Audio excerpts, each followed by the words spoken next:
Donc, dans la catégorie bâtiment structure, les lauréats sont SDK et associés et l'Université de Montréal pour le projet du Campus 1000. Félicitations.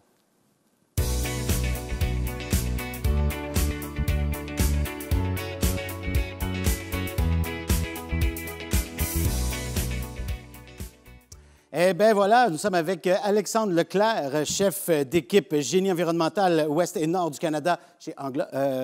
oui, c'est ça. Non, excusez-moi, je me suis trompé, je n'ai pas les bonnes personnes.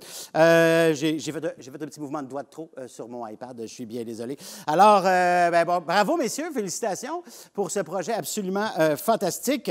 Alors, juste être sûr que je suis au bon endroit ici, c'est bien Pierre Malenfant, ingénieur associé chez SDK et Associés, c'est bien ça?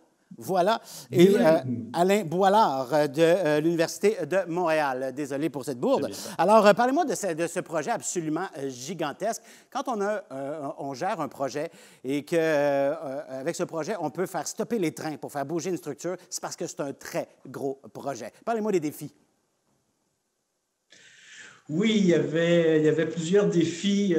Oui, entre autres, celui de bloquer les trains, les voies ferrées.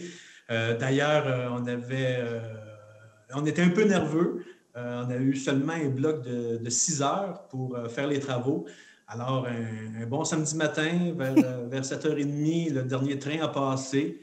Et déjà, vers les 8 heures, on assemblait, on débutait le montage au-dessus des voies ferrées. Vers 10 heures, on complétait les assemblages. Et vers 11h moins quart, on a donné le go au Canadien Pacifique de relancer le trafic des trains. Alors, à bout de compte, là, on a pris la moitié du temps alloué et tout le stress Et en plus, je comprends que pour arrêter les trains, c'était pas juste pour faire passer 3-4 camions. Là. On sentait que c'était une immense poutre d'acier de je ne sais pas combien de tonnes. C'était gigantesque. Là.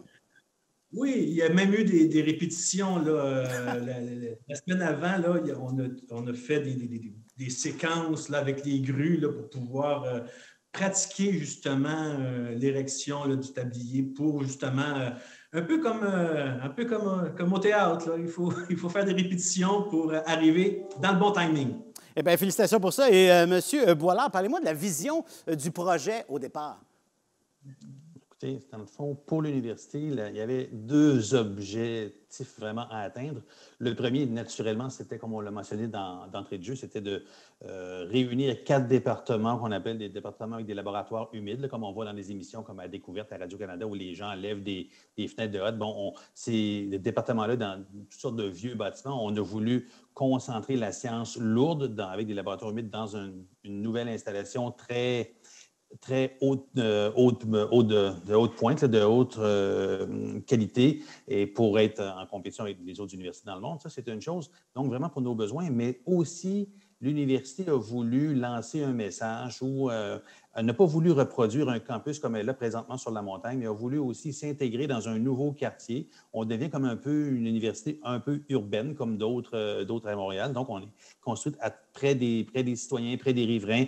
Si vous passez dans le secteur, vous allez voir, il y a beaucoup d'activités de construction de résidences et beaucoup d'autres activités. Et c'était vraiment une main tendue vers les citoyens pour les inviter à venir passer chez nous, pour voir qu'est-ce qui se passe et pour un peu comme, je ne sais pas si c'est le bon terme, mais comme démocratiser la science. Et ce que j'aimerais rajouter ici, parce que tantôt, au tout début de votre intervention, M. Benavance, vous avez mentionné qu'il y avait je ne sais pas combien de personnes qui regardent l'émission.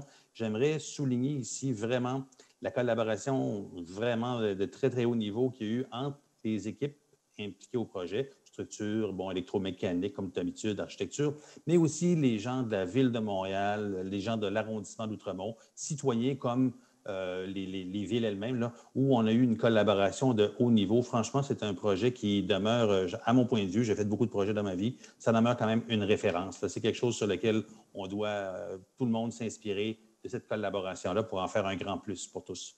Eh bien, bravo, félicitations à SDK Associés et Université de Montréal. Félicitations pour ce prix. Eh bien, on a bien hâte d'avoir ça. Nous, il va falloir attendre le train si jamais il passe, mais je vous appellerai si je veux le faire arrêter. Merci beaucoup. Parfait, ça nous fait plaisir.